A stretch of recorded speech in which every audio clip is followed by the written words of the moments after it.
welcome back to Kirkstone. It's a wonderfully sunny day. As I film this, it's early April, and today we're going to start a longish but not very long series revolving around the genus Echeveria.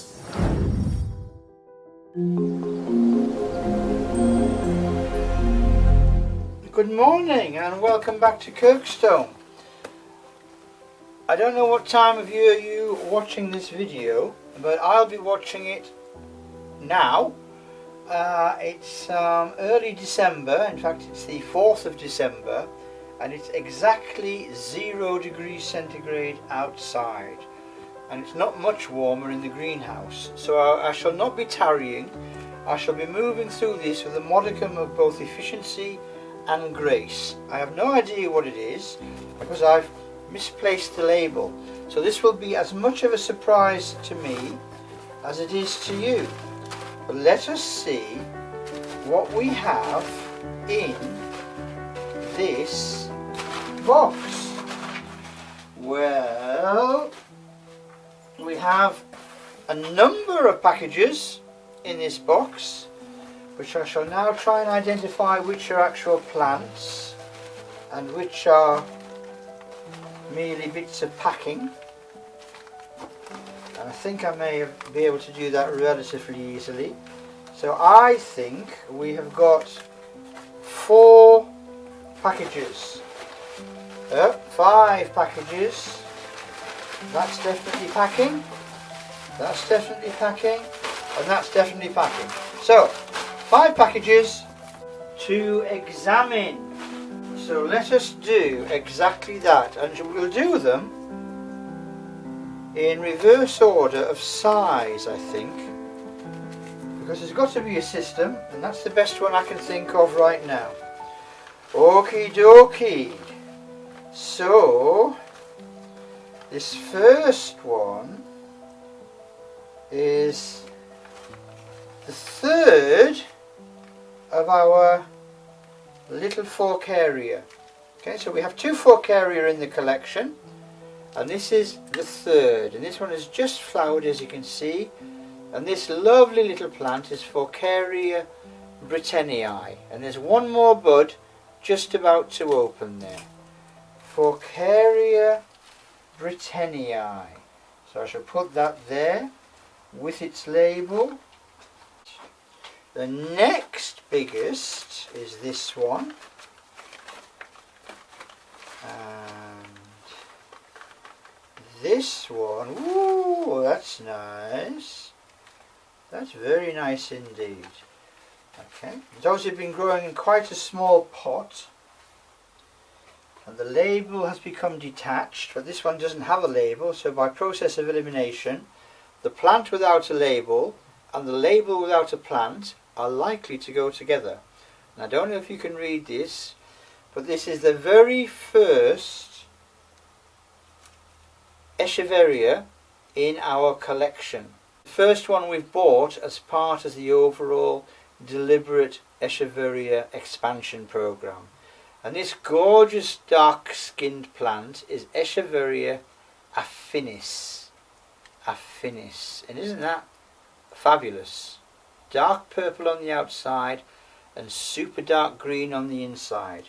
That is a great plant. Really, really like that. Okay, so put that with its label, Echeveria affinis. Okay, the next biggest package, there's a label falling on the floor, is an Echeveria relative, which we're also pursuing. And this is a Pachyphytum, okay, the so-called thick plant. Lovely name, isn't it? Well, this is Pachyphytum bracteosum. It's got the typical thick, fleshy Pachyphytum leaves, and you can see it's already branching from below. Pachyphytum bracteosum, and that is the 2nd Pachyphytum in the collection, but like the Echeveria, the first of our deliberate Pachyphytum collection that we're building up. So we're looking at Echeveria, we're looking at Pachyphytum, we're looking at Orostachys, we're looking at some of the hybrids like Pachyveria and Sediveria, the intergeneric hybrid group. And basically we're doing a very deliberate attempt to add a few members of the Crassulaceae which aren't represented. We've got a good collection of dwarf crassulas now, and we've got a good collection of Adromiscus from South Africa. Whoa, look at that! That's a doozy woozy. That's a really big and spectacular plant. That's almost aloe sized, isn't it? Yeah, probably, to the Echeveria specialists amongst you, I'm probably displaying my ignorance now, because I really don't know a massive amount about what sizes these plants get to. And this lovely plant, this very fresh green and fleshy leaf plant, is Echeveria mexicana, the Mexican Echeveria, which obviously most of them are. The other genus which I neglected to mention there in my flying introductory overview was Dudleya. And we don't have any Dudleyas now, but it is a plant that I'm actively looking for. And finally,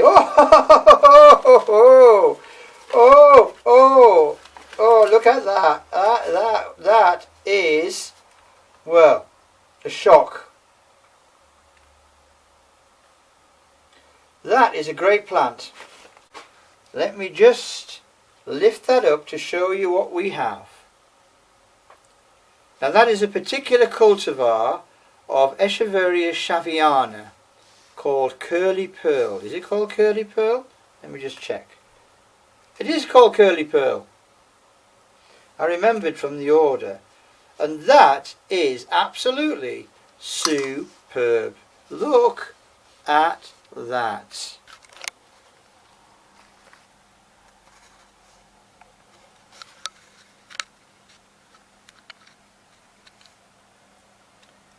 Echeveria Curly Pearl. So that is already a fabulous centerpiece for our little Echeveria collection. So we have 3 today, plus one Echeveria relative, which is this Pachyphytum bracteosum. Let me just lift that up to show you. And then that Mesembryanthemum, that third fork area. But as I say, I really am concentrating on these Echeverias and other Crassula family relatives now. Okay, so I'll take a break there, and obviously what I'll do now is I'll put these gorgeous plants up, and I'll be back to you ASAP. Bye for now.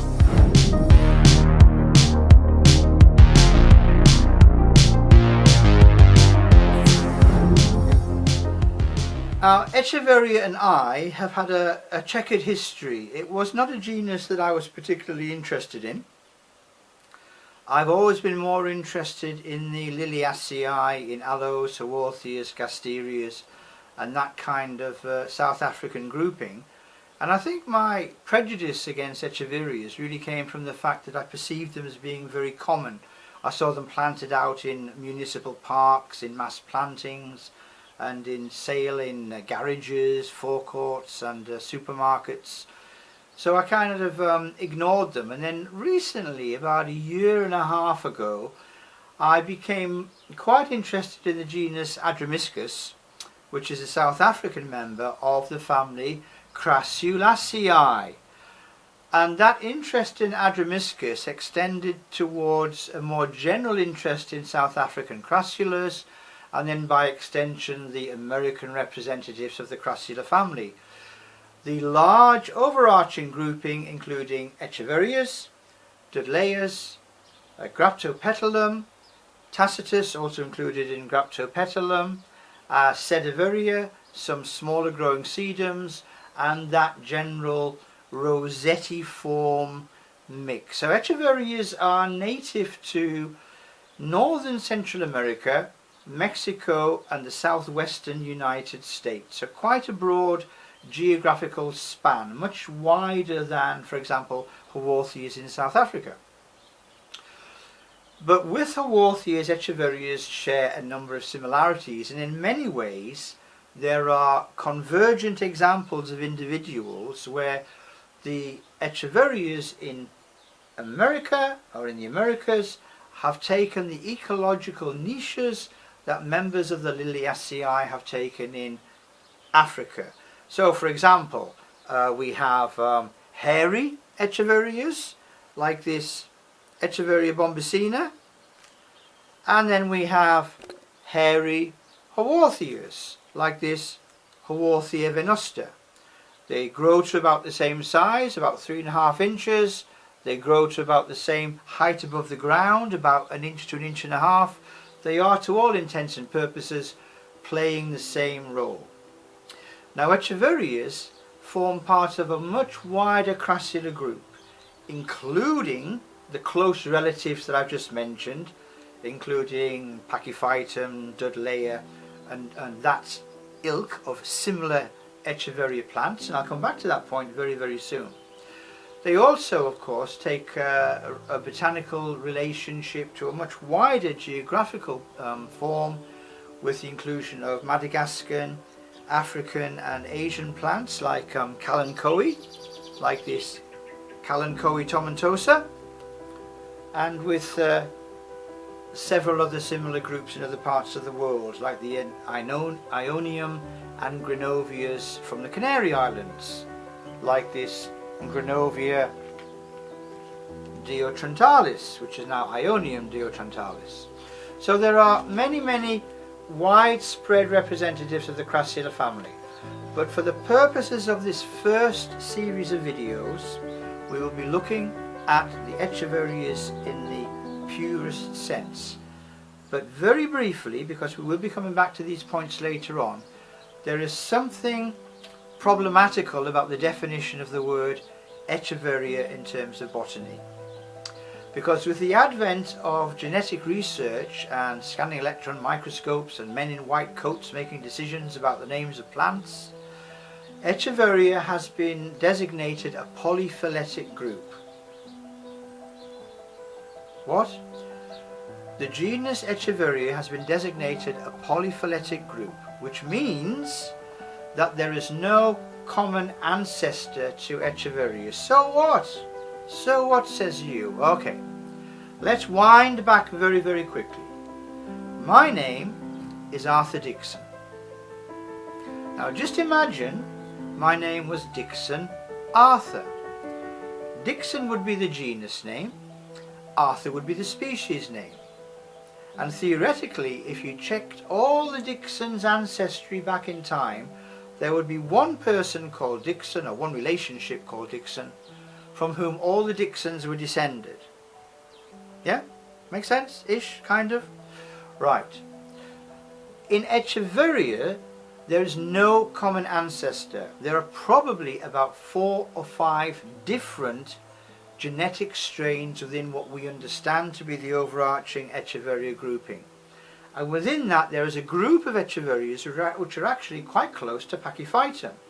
Well, for example, if we look at this lovely white thick-leaved Echeveria lowii, it looks quite similar to this lovely white thick-leaved Pachyphytum.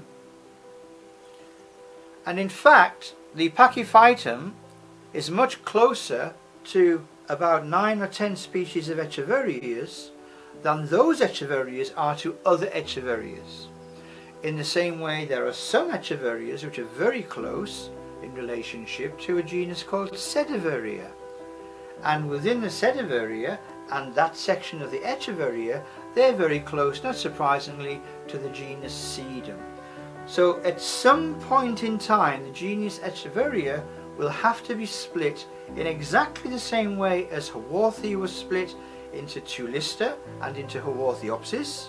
Echeveria will have to be split into that group of Echeverias which are closest to Graptopetalum, that group of Echeverias which is closest to Dudleya, that group of Echeverias which is closest to Sedum, and that group of Echeverias which is closest to Pachyphytum.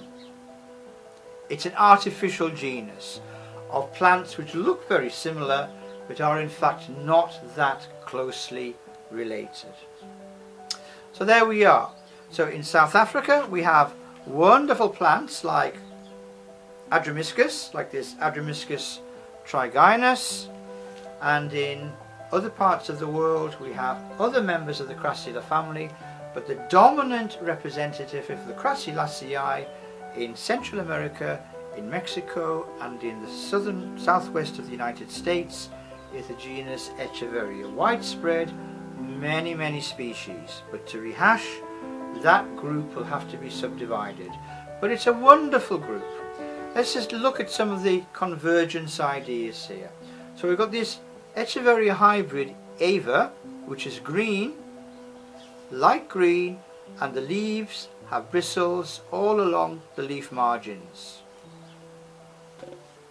We also have a Haworthia, like this Haworthia blackbeardiana from Cathcart in South Africa, which is very light green and has bristles all down the leaf margins. You get my point? Echeverias and Haworthias are taking each other's role in the same way that agaves in America are the American aloes, aloes in Africa are the African agaves, euphorbias are the African cacti, Didieria and Alaudia are the Madagascan cacti. There are parallels between botanical groupings all around the world. But for now, this is a very brief introduction to a wonderful genus of Northern American succulent plants, the genus Echeveria. Now in each of the videos I'll be coming back to do further expansion of this, but that's a very quick, very broad introduction to the Echeveria plant habit. Low growing, succulent, small, offsetting, very attractive flowers. Native to, last time, Northern Central America, throughout Mexico and the southwestern United States. Great group, great plants. I hope you enjoy the series. Bye for now. Bye bye.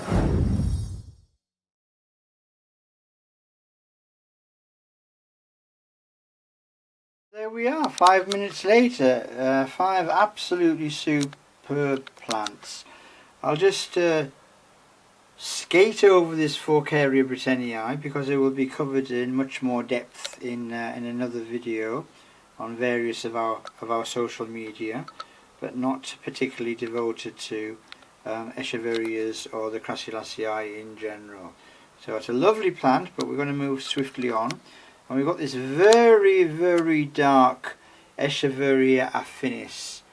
I mean, it's those of you who've been watching my videos for a while, the videos that we make here at Kirkstone, will know that I have an absolute fascination for convergent evolution, how plants from completely different biological groups, taxonomically distinct and separate, and often geographically very distinct as well, can look almost exactly the same. They've come to converge because the ecological conditions in which they grow are identical.